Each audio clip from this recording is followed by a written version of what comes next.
Hey, what's going on? You know who it is. You know what it is. It's your boy Town Biz. All right, you guys. So, you know, um, a lot of us watched the Deontay Wilder fight, and a lot of us had what you would call different type of reviews. Some people were um, impressed. Some people were semi impressed. Some people were just like, and some people just didn't care. But nevertheless, everybody had an opinion. You know, I gave my opinion. I took it for what it was worth. I took it at face value. I'm one of them type of dudes.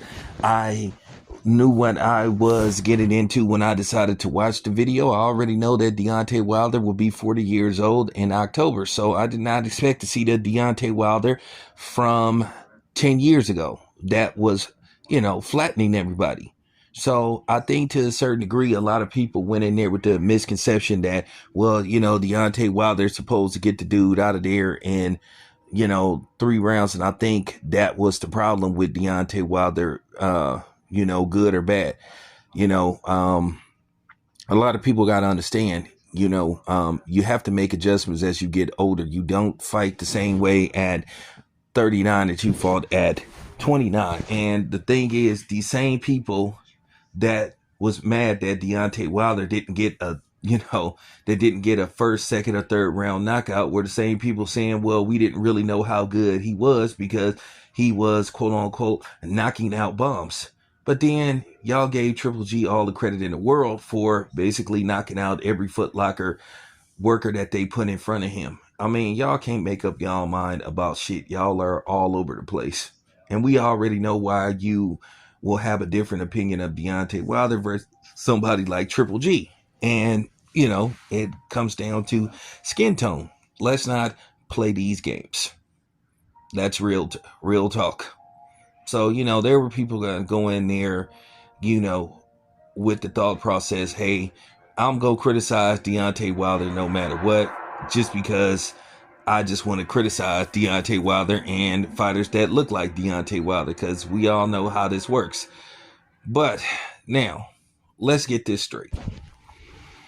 Now that that's been taken care of, Deontay Wilder, got a 7th round stoppage, you know, and I'm glad he got his rounds in, you know, because I think that was the problem with the Robert Helenius fight.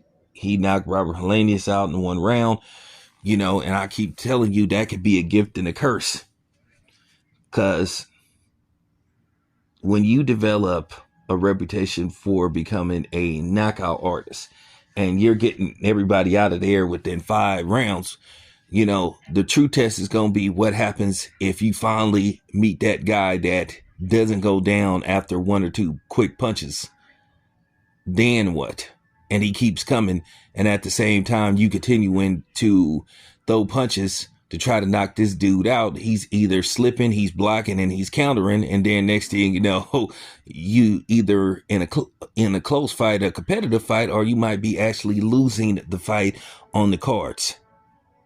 So, with that being said, it come down to making adjustments. Look, Deontay Wilder did what he needed to do.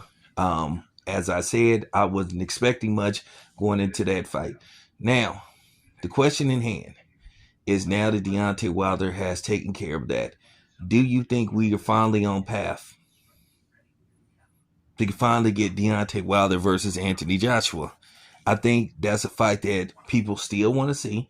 I still think there is some curiosity. There's still some interest in that fight. Now, of course, you guys, I think everybody agree.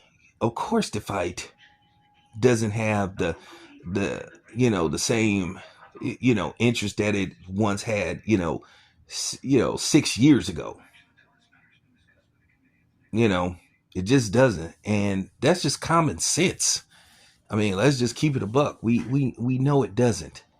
It was a fight that should have got made sometime between 2018 and 2019. I think 2019 was the best opportunity to make that fight, and then of course all kind of hurdles happened, and the fight wasn't able to get made. Just a lot of politics, and just a lot of bullshit along the way.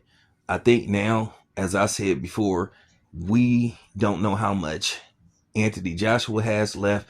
We don't know how much time Deontay Wilder has left in either one of their tanks.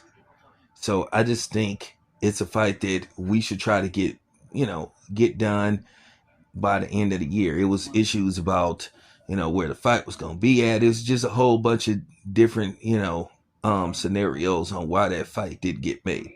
So now the question at hand comes to, okay, how do we get that fight made, and where should the fight be? I still think that the fight, in all likelihood, Anthony Joshua is going to want Wilder to come over there. But I'm going to be honest with you.